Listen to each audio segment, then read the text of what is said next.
They left intact the idea that voting rights was a way to liberation. But they destroyed militant movements. They destroyed them. They destroyed movements that made demands that could not be satisfied through a system of capitalist oppression and white supremacy. And they left us telling us to vote our way out of it. So we got to understand that the movements of yesteryear are our movements of today. And we have to continue to honor those folks and connect those folks and make sure we all stay connected to the movements of our people, past generations and today. Today.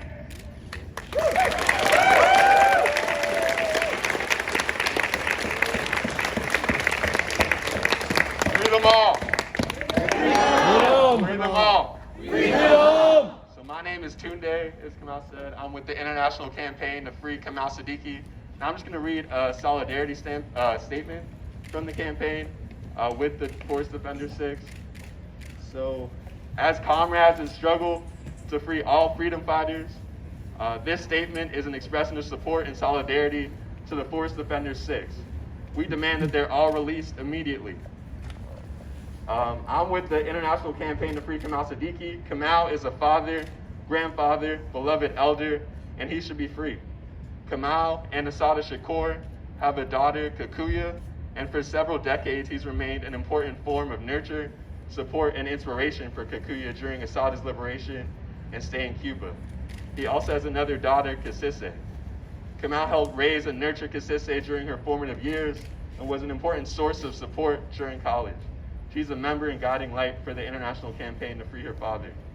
Kamal remains held in the Augusta State Medical Prison, just 2 hours away from here, where he suffers from multiple afflictions and medical neglect from doctors, which they tried to amputate his foot as a solution.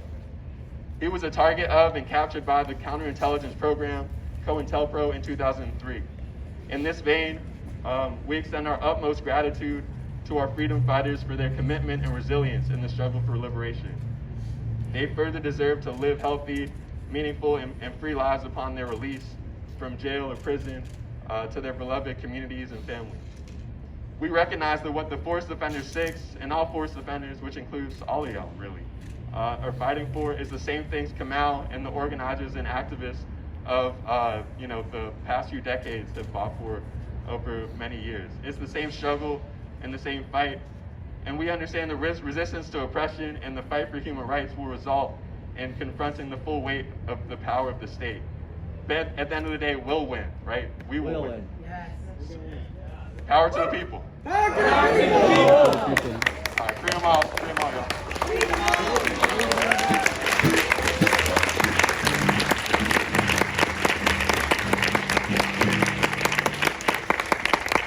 Y'all know who Assata Shakur is? Yeah! Assata Shakur is in Cuba. Because what happens here, it matters where? In Cuba. When we talk about, again, the work that we do, we have to understand that it's all tied together, right? Just like Cuba is under a blockade, right? Venezuela is under a blockade. Our communities are under blockades. Our communities are not allowed to thrive. They're put under a police military order that surrounds them. They suffer from economic distress, lack of education and resources that we control. These are things that we have in common. Many people say our communities are internal colonies. That means that we are the same as those who are fighting oppression elsewhere. That we cannot separate ourselves from others who are suffering oppression. And we can't even allow other folks to separate us based on tactics used while fighting oppression. I've talked about this before. We cannot allow folks to say good activists versus bad activists. Right? Folks who come up into our neighborhoods and our community, you get caught for that.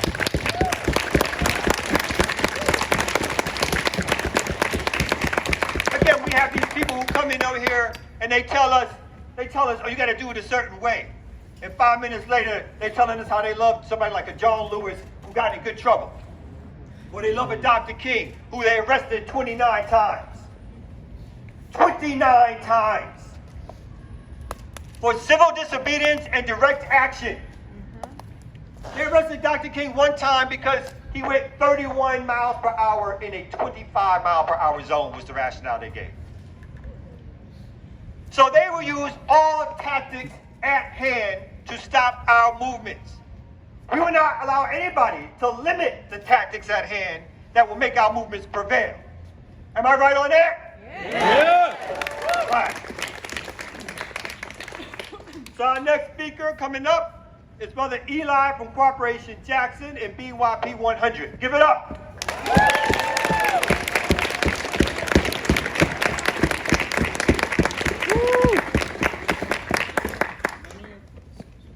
Free the land. The police fraternity does not protect the lives of the underclassed. These alleged civil servants, time and time again, right? They've proven to us who they want to serve and protect and who they're willing to oppress. Whether they are protecting false borders, illegitimate banks, politicians, and whoever aligns with their ideology. First and foremost, this earth is sacred. Our waters and our forests are sacred. But before any police servant, we must be servants to this earth. We must be servants to this land. We must be servants to each other. By any means necessary. And I want everybody to tell the police state, everywhere, we see you. We see you. We see you. How much they on? That was the end there.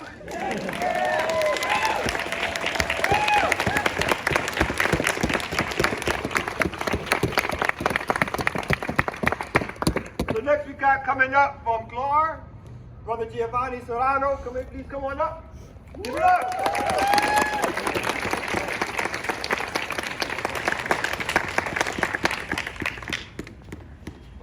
Good afternoon, everyone. My name is Giovanni, community organizer of the Georgia Latino Alliance for Human Rights. And today we stand in solidarity with the 640 defenders who have been wrongfully charged for protesting Cop City. Today, on Martin Luther King Day, we condemn this attack on these 4 defenders and demand that the DA drop the baseless charges that have been made against them. Our community members were forced out of the forest at gunpoint, targeted at gunpoint for defending the forest that community members called to defend in the 17 hours worth of recorded comments against this project. However, our city council shows that our democracy is in danger. The dictatorship in the form of corporations and foundations are the ones that dictate to them what to do while ignoring the voice of the common people. See, our community members are not domestic terrorists, rather the foundations who have little regard for what the people of this city want. These foundations do not give a cent about our community. Instead of investing $9 million into a facility premise of the destruction of at least 85 acres of the South River Forest, our city council should have voted to invest in our education, transportation, housing, and many more issues that the city of Atlanta is already facing. These charges are an attack on our democracy. These charges are trying to silence us and stop us from fighting for justice. They are an attack on our freedom of speech. These charges are an attack to our First Amendment right, an attack to the foundation of our country. Right. Today, we are here to let you know that these tactics will not work. That we are all forest defenders, and we will continue to fight against the construction of Cop City.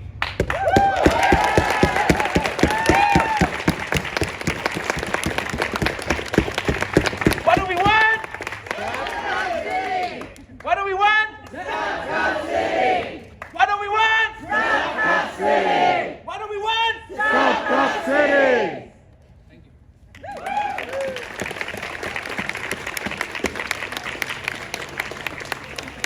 That's right. So we haven't talked enough about what's happening in the forest. How dare they talk about climate? And again, it's always the liberals. You expect nothing out of the conservatives. But the liberals like to lie to you over and over again and tell you that they're your friend. Right? that they like to lie to you and tell you that they care about the forests and the trees and the weather and the climate. Hell no, they don't. Hell no, they don't. Well, we know that they are the ones, when we look at Atlanta, they are the ones leading the way to trying to cut down this forest to build this militarized police station or this militarized police facility. They are the ones who are leading the way. It's not the Republicans. It's not the conservatives. It's your friends, the liberals. It's the ones who come into the community every 2 years or 4 years asking you for your vote.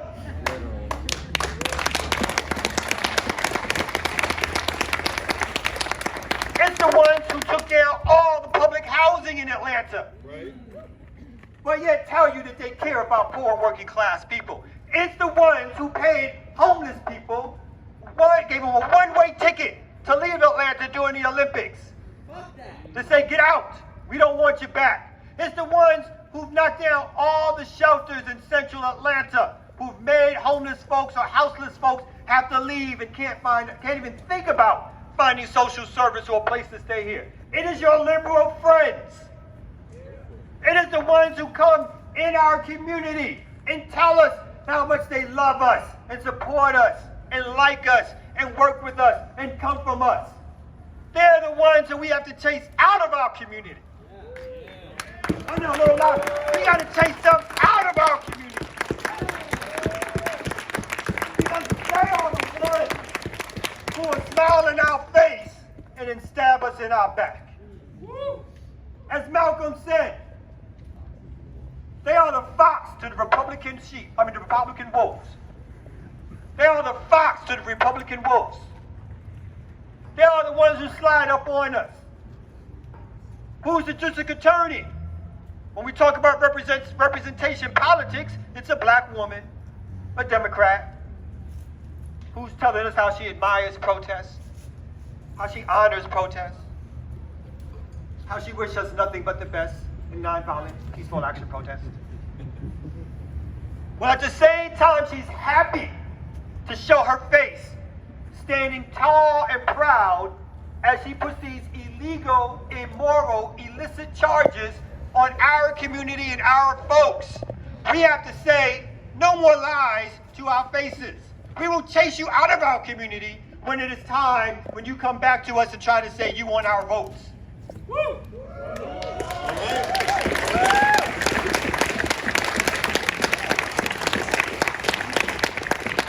Our next speaker, who I'm so glad to have here to talk about, I'm not going to say what she's going to talk about, but what I like about the fact that she's here is that we're bringing up the international connections that we spoke earlier about.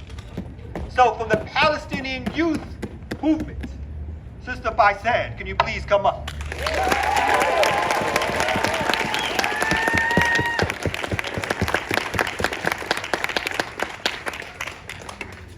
Hello, everybody. I am Bisan, and I'm with the Palestinian Youth Movement Atlanta chapter.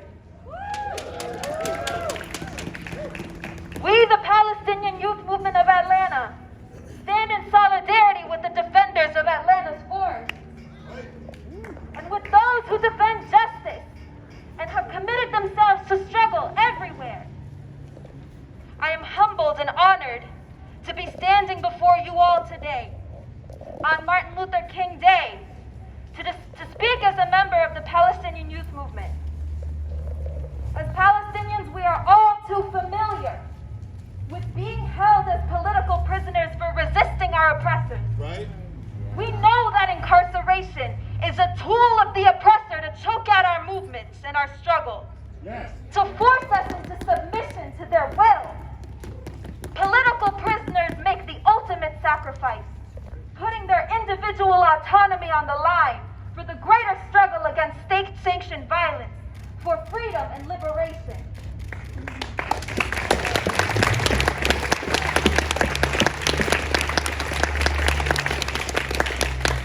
As PYM, we know that in order to genuinely dismantle the systems of oppression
Forest defenders are not the ones responsible for killing Rayshard Brooks or tasing and brutalizing students and young people during the Black Lives Matter protests of 2020.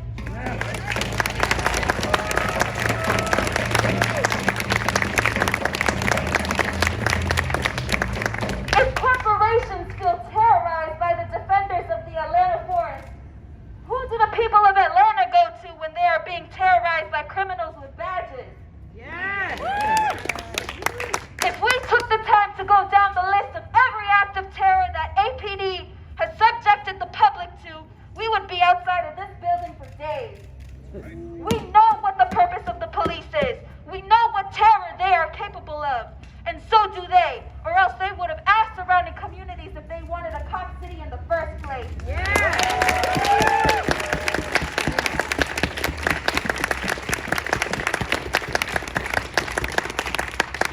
The Palestinian Youth Movement, as a transnational organization, firmly holds political prisoners as our compass, as the vanguards of struggle, as the beating hearts of our struggle. We want to end this with a quote from our political prisoner, Khalil Awade, who was on hunger strike for 172 days in Zionist military prison. He said, "We are a people who have a just cause that will remain a just cause, and we will always stand against administrative detention. This injustice, even if the skin is gone, even if the bone deteriorates, even if the soul is gone.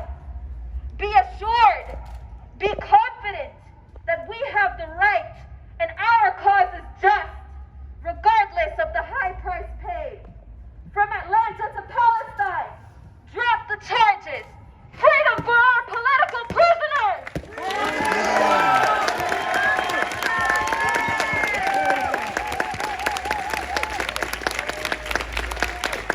Stop Cop City! Stop Cop City! Stop Cop City! Stop Cop City! Stop Cop City! Stop Cop City! So thank you so much. Again, the ability to internationalize our struggle, the ability to bring in folks from different places, different perspectives, different ideas. This is how we stop Cop City. We have to make our movement grow. We have to invite our friends from outside the city, outside the state, outside the country to come and make this a place of struggle. What did the second in command of the Atlanta Police Department just say? He said, say all folks who come from outside to protest are terrorists. Aye, brother, I think you're right on that. That's what he said. He said anybody who comes from outside of Atlanta and protest should be officially designated as terrorists. This is their narrative. It is to criminalize our movement. It is to try to make the larger public think of us as criminals.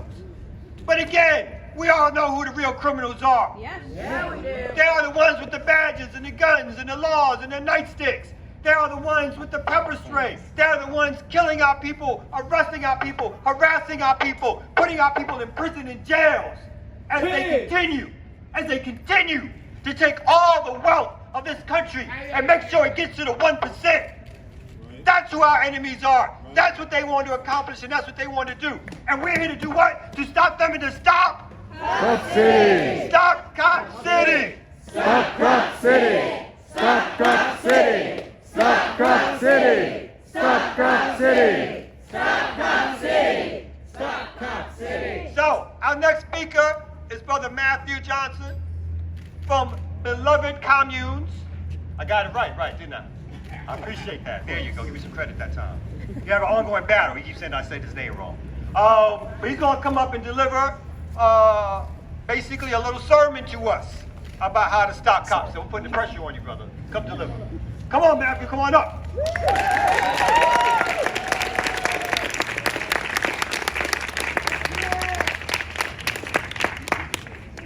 Tough acts to follow. It's not working. Yes, it's not on? It's on. It's on? Can y'all hear me? Yeah. All right.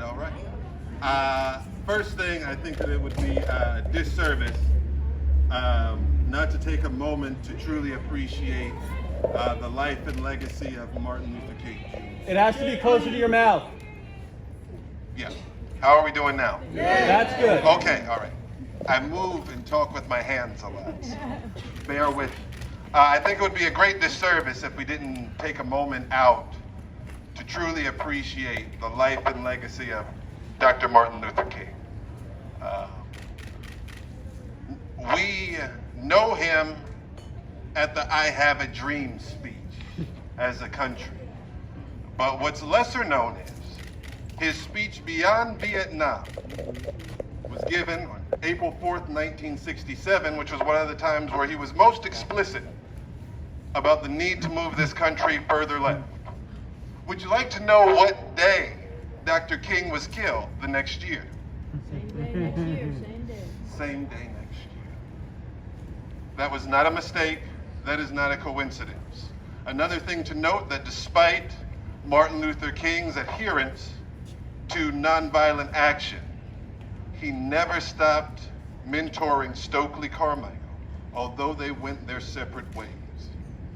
That type of maturity and care from previous generations is invaluable for the next leaders to come.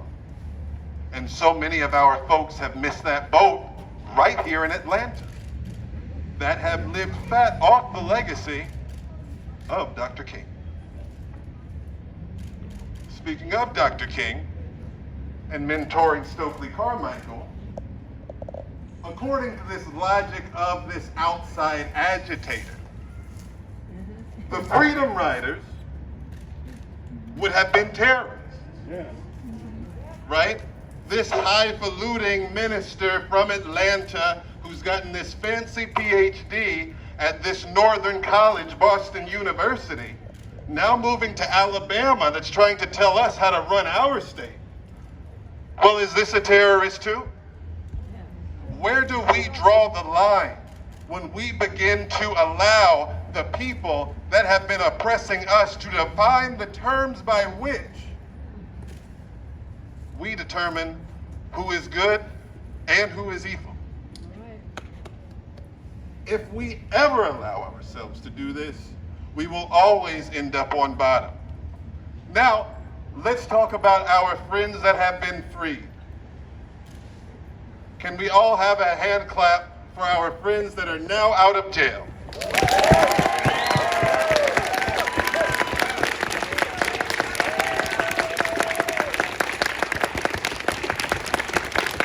I would like to say this to our friends. Thank you. Because you all are an inspiration to us all. Many of us, such as myself, would prefer to stay out of cameras. But y'all didn't have that choice, and your faces have been blasted all over the place. And so, I think that it's our part to be willing to put our faces out there to speak up for you. All right. We thank you very much. And that's the reason why I'm showing my face. Now, if we're keeping score, when it comes to the kind of domestic terrorism charges, we have 6. The far right has 0. The people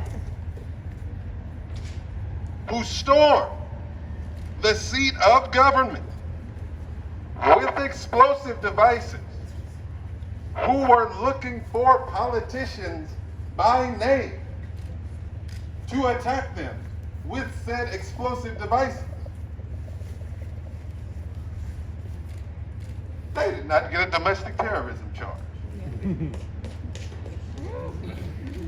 People that were minding their own business on several free acres of beautiful land called Walani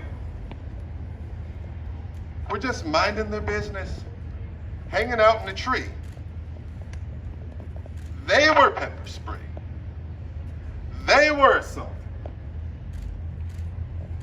They were taken out of the trees, and somehow these people are more threatening to the state than the people who tried to attack the state.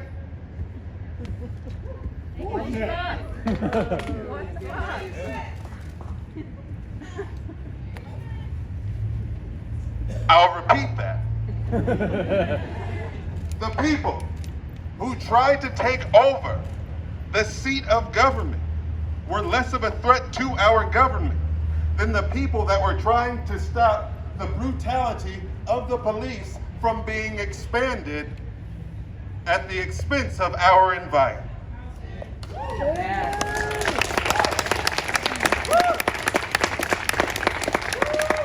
So, I got really, really, really bored today.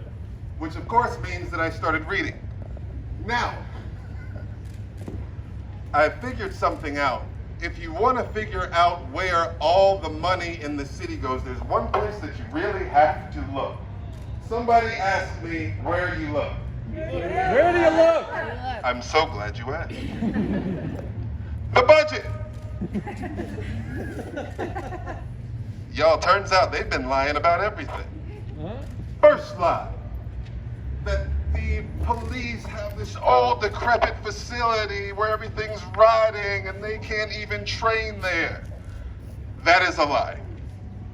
In their updates from the 2022 fiscal year, it's clearly stated that they now have the Atlanta Metropolitan Campus to do all of their training.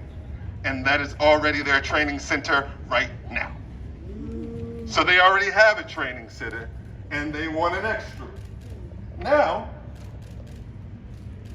housing advocates had to harass the mayor just to give the 1% into the housing trust that he voted for when he was a city council person.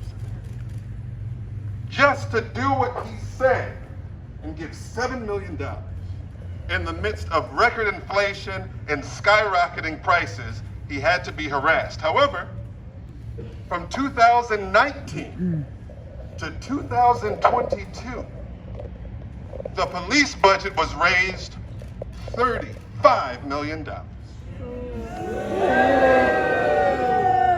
It's as if they don't think that we can count. It's like they have police money and then this other pot of money. As if the dollars only spend in police bucks. As if we can't see exactly where they're putting every single dollar. Here's what we found. In addition to the fact that we have seen skyrocketing budgets for the police, we've also seen skyrocketing crime. In 2019, homicides were at 99.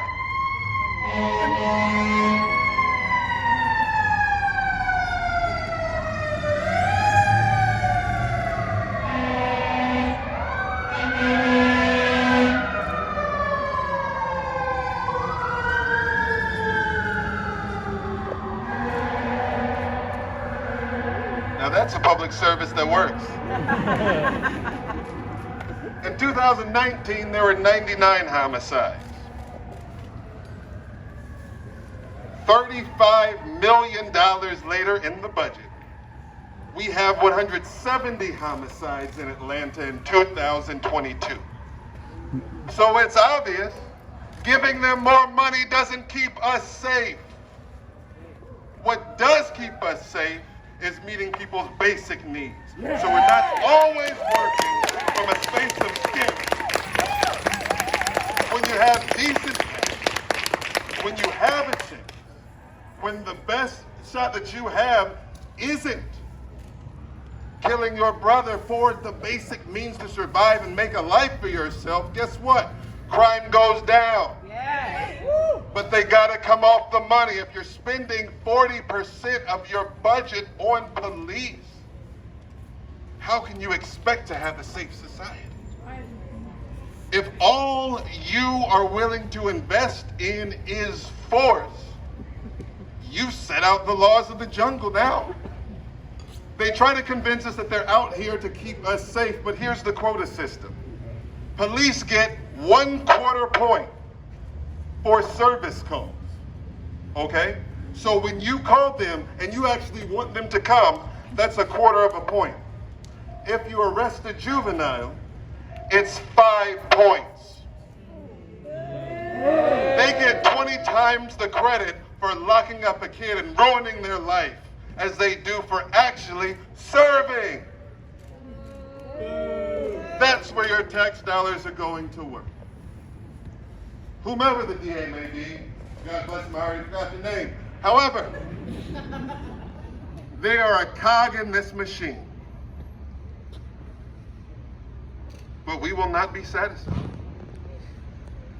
until somebody breaks rank and drops these charges. The idea that the only people that were willing to stand up and sit down in a tree and risk life and limb day in and day out are the terrorists, while the people that have brutalized our people consistently, that left Rayshard Brooks to die, have no accountability, and we're still paying them out of our tax dollars to this day. Our government is a joke. And now it's up to us. We have given the electoral system chance after chance. We must build with one another. No more petty shit and signal threads. We don't got that kind of time.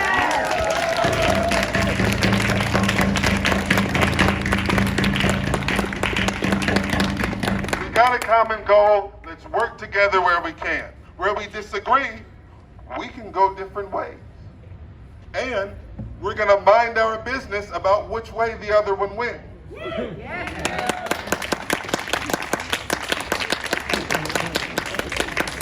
Don't let them gaslight you into deciding who's good, who's bad, who yelled at the cops too much, who used permanent paint instead of chalk. All of that shit doesn't matter. As long as we have the most militarized police training center in the history of the world that's going to be built in our backyard, at the same time that we only have the 19th largest police staff, while we're building the largest police training facility in the world, they are creating business to expand out and make this a police state. Yes. And they're doing it right here if we don't stop it now. We have no more time. We must build together. We must be willing to talk to every person that we cross paths with to let them know that we can build a better future together. But it won't be made if all we're doing to solve social problems is locking up poor black kids and never giving them a chance.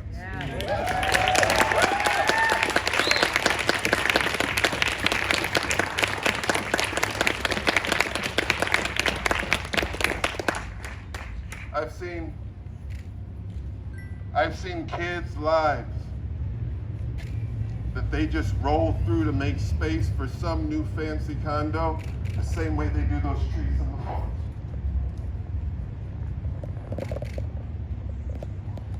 So many good kids that never had a shot, never had a chance.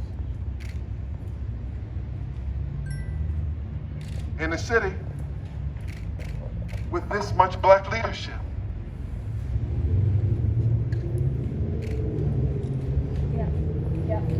They should be embarrassed. Yes. Shame. And the fact that they stand on the name of Dr. Martin Luther King on a day like this and call this place the Black Mecca at the same time that we have the largest racial income disparity in the country is damn near blasphemy. Shameful. We must demand better. And we must do better. We have to stand up and take care of our own people. Because they've shown us that they won't. You all, this is our last stand. Every person in that forest that's holding their ground is our friend. Maybe you don't know how to climb a tree, but shit, you can buy them a rope. There you go.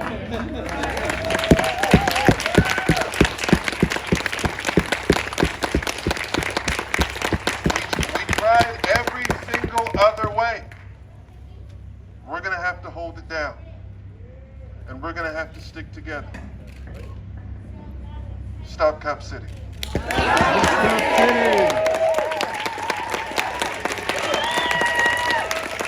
Stop Cop City!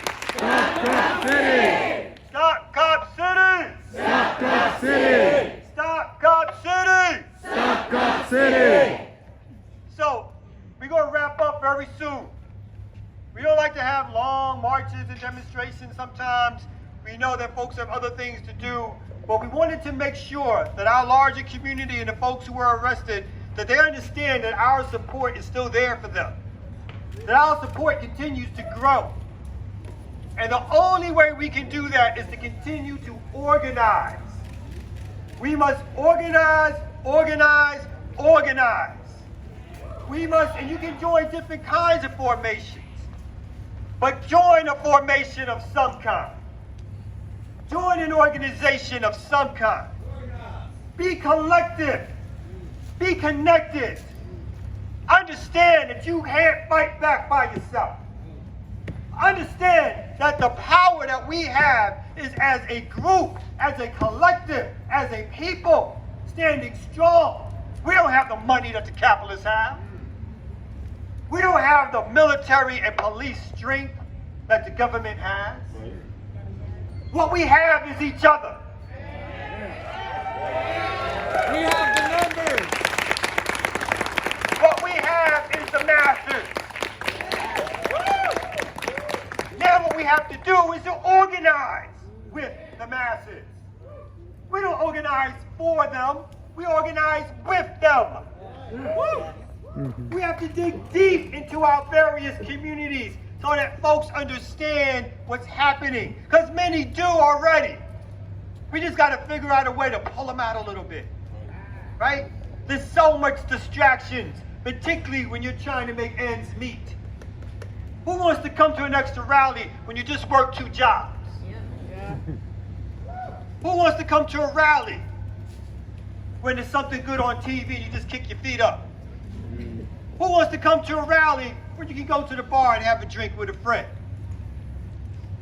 We are the ones who have to do the job to let folks know that their lives are on the line. It's not so much we don't want folks to enjoy their recreational time, to have some time off, but no one's going to solve the problems that exist for them and for us unless we are out here gathered together.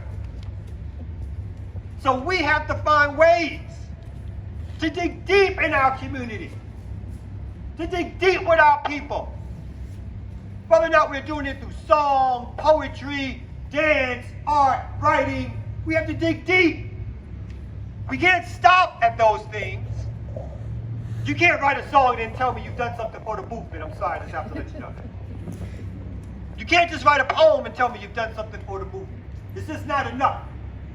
After you've written that poem and sung that song and done that dance, you got to bring some people out with you. Our role is to make sure every time we come out, anything we do, we have more and more people with us.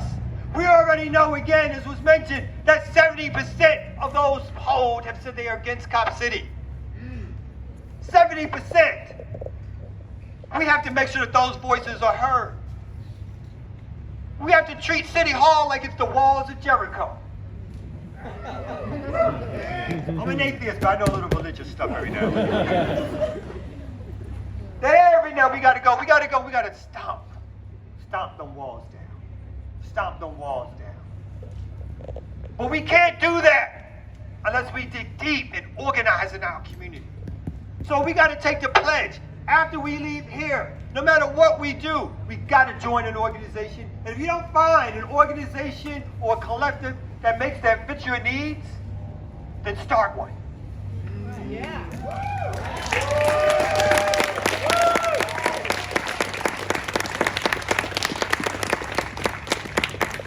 Because we'll end with this.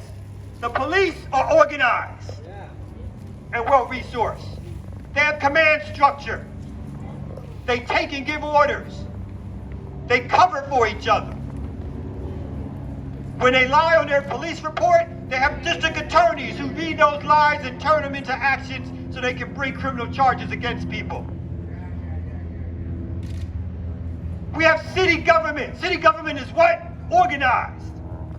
It has people that fulfill positions to make sure that when they collect your tax dollars, that the breaks go to the billionaires, that the breaks go to the multimillionaires, that the corporations who want to come here, they get the breaks, that the development class, the developer class, when they come here and they want to go into poor black neighborhoods, it's paved for them to do so. They're organized. When we get organized, our power is unstoppable.